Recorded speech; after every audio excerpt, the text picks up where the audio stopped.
15 তারিখ থেকে তারা ঢাকাতে আবার 5 দিনের ক্যাম্প করবে, 5-6 দিনের করে 21 তারিখে আমাদের টিম মালদ্বীপ যাবে এবং 23 তারিখে আমাদের প্রথম খেলা। এটা ঈদের সময় পড়ে যাচ্ছে, এটা একটু নাজুক অবস্থা, কিন্তু কিছু করার নেই, এটা অ্যাডজাস্ট করে নিতে হবে।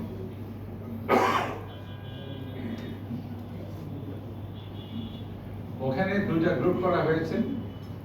আমাদের গ্রুপে থাকছে পাকিস্তান এবং ভারত, অন্য গ্রুপে বাকি 4টে দেশ।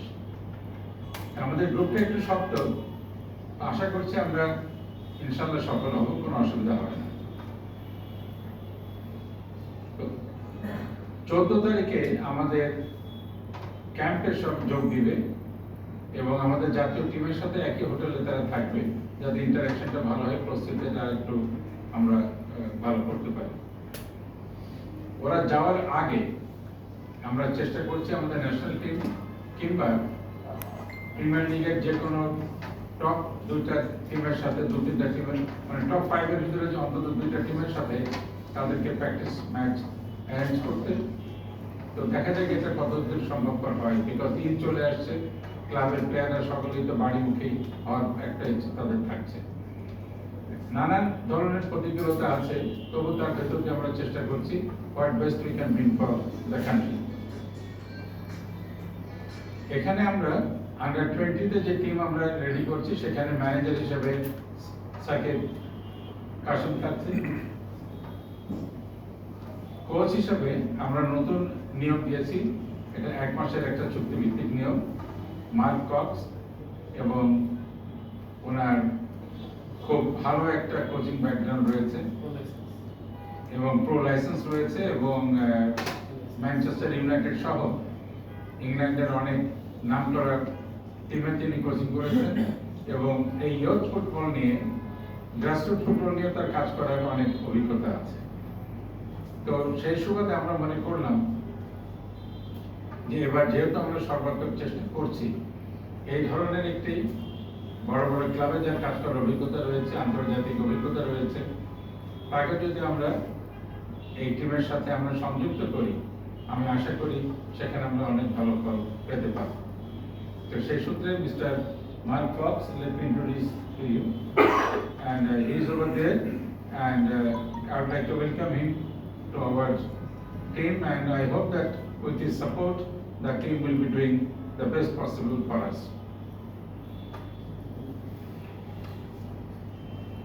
তো আরেকটা আপনাদেরকে আমি জানাই যে আমাদের এ পর্যন্ত 6 জন প্রবাসী বাংলাদেশি খেলোয়াড় তারা আগ্রহ প্রকাশ করেছেন আমাদের সাথে এই টিমে সংযুক্ত হওয়ার।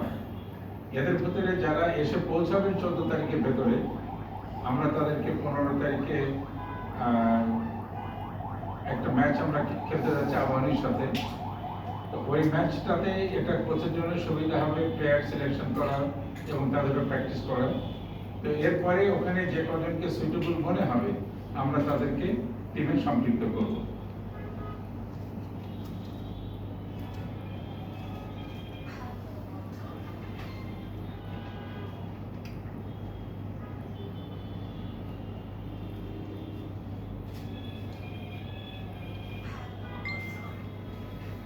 এই ছিল মোটামুটি আন্ডার 20 নিয়ে আমাদের আপনাদের সাথে কথা। আর একটা বিষয় হলো, আমরা এনকারেজ করেছি আমাদের মেম্বারদেরকে বা যারা আমাদের ফুটবলের সাথে জড়িত, এদের অনেকেই পার্সোনাল অ্যারেঞ্জমেন্টে আমাদের ডেলিগেট হয়ে টিমের সাথে যাচ্ছেন বা পরে যোগ দিচ্ছেন।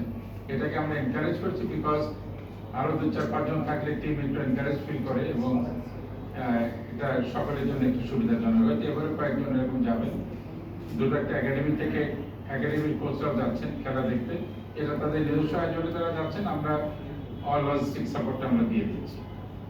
তো এই হলো মোটামুটি আন্ডার 20 নিয়ে আমাদের আপনার কাছে যে কথা বলার ছিল সেটা। আর একটা সহজাত প্রশ্ন আপনাদের দেখতে আসতে পারে, আমি আগে জবাব দিয়ে দিই। আমাদের যিনি ছিলেন গোলাম রব্বানী ছোটন, তিনি এখন আমাদের সাথে আছেন এবং ইয়ুথ ফুটবল ডেভেলপমেন্টে গোলাম রব্বানী ছোটনের একটা অধিক ভূমিকা উজ্জ্বল। তার নেতৃত্বে আমাদের নারী টিম দীর্ঘদিন 10-12 বছর চেষ্টার পরে 22 সালে প্রথম সাব চ্যাম্পিয়নশিপ অর্জন করে। এবং আমাদের ইয়ুথ ফুটবল নিয়েও ছোটনের কার্যক্রমে আমরা অত্যন্ত সন্তুষ্ট, এবং আজকে সকালে তার সাথে আমার দীর্ঘ আলাপ হয়েছে। ছোটনকে আমরা অত্যন্ত গুরুত্বপূর্ণ কাজে আমাদের ইয়ুথ ডেভেলপমেন্টে সম্পৃক্ত করছি।